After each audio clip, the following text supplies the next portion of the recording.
Baik. Alhamdulillah, teman-teman yang saya cintai, hadirin dan dewan juri yang saya hormati, perkenalkan nama saya Cika Aprilia Renata. Saya akan membawakan sebuah cerita. Cerita ini saya baca dari buku yang berjudul 10 Cerita Rakyat Situbondo dengan tema cerita Legenda Sendang Air Manis yang ditulis oleh Taradita Yendira Laksmi dan diterbitkan oleh Dinas Perpustakaan dan Kearsipan Situbondo tahun 2020. Nah, teman-teman, mau tidak mendengarkan cerita ini? Dahulu kala ada dua orang bersaudara bernama Paranca dan Biangkara. Mereka berdua merupakan senopati kerajaan Madura yang dipimpin oleh Raden Siding Putih. Suatu hari, Paranca dan Biangkara memperoleh kemenangan melawan kerajaan Palungkung.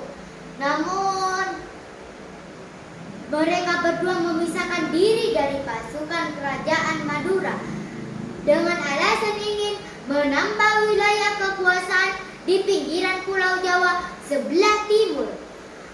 Kabar gembira paduka raja, kerajaan Palungkung telah kami kalahkan, Ucap salah seorang prajurit. Wah, hebat! Sekarang adakan pesta untuk merayakan kemenangan ini.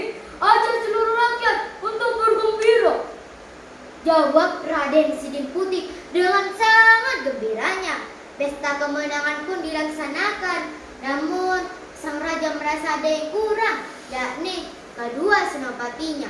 Sang raja pun sangat marah begitu mendengar bahwa kedua senopatinya memisahkan diri dari pasukan. Sang raja merasa sangat terhianati. Sang raja pun meminta pasukannya untuk menangkap Paranca dan Biangkara. Di tempat lain, Paranca dan Biangkara berhasil membabat habis hutan di pinggiran Pulau Jawa yang mereka beri nama Agel. Paranca mengadopsi nama Agel dari sifat hutan yang dia babat, yaitu Hele. Agar tak terlalu kasar, ia merubahnya menjadi Agel.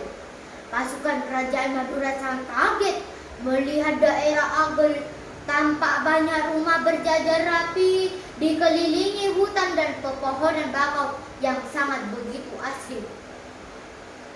Saya tahu maksud kedatangan kamu semua ke Agel ini. Laksanakanlah kita paduka raja. Saya dengan senang hati menerimanya, Jawab Paranca. Baiklah,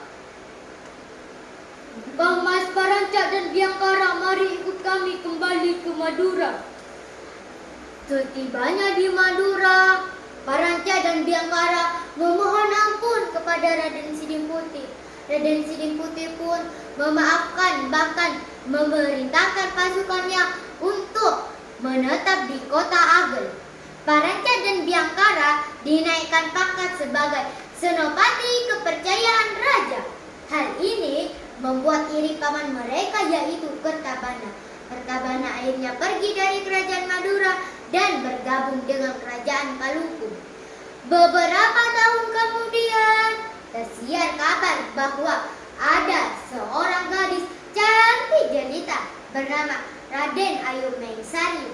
Raden Ayu Mengsari merupakan bagian dari keluarga Paranca dan Biangkara. Berita kecantikan Raden Ayu Mengsari pun terdengar hingga ke telinga putra mahkota kerajaan Palungkung. Kertabana pun segera menyusun siasat liciknya agar Raja Palungkung mengizinkan putra mahkota pergi ke Agel untuk meminang Raden Ayu Mengsari. Singkat cerita, mereka tibalah di kota Agel. Ada apa gerangan Kang Mas Kertabana singgah di kota kami yang kecil ini? Tanya Biangkara. Saya ingin berkunjung dan mengajak damai Biangkara, Jawab Kertabana dengan angkuh. Mari singgah di pondok saya. Kang Mas Paranca sedang menemui Raden Siding Putih. Saya harap kehadiran kalian semua tidak membuat keributan di sini. Kertabana pun menjelaskan maksud kedatangannya, yakni ingin meminang Raden Ayu Mengsari untuk putra mahkota kerajaan Kalungkung. Maafkan saya, Paman Kertabana, maafkan saya, Kisana. Saya tidak sudi menikah dengan keturunan Kakak Doleh yang telah menghabisi keluarga saya. Sebaiknya kalian pergi, jawab Raden Ayu Mengsari. Hai, jaga omonganmu. Pasti Parancak yang telah menghasutmu. Dia telah meracuni otakmu. Raden Ayu, sadarlah, cecar Kertabana dengan wajah merah padam. Maafkan aku, Paman Kertabana. Memang itulah kenyataannya. Dan kau juga sudah berkhianat pada kerajaan Madura karena rasa iri dengkimu pada Paman Parancak dan Biangkara.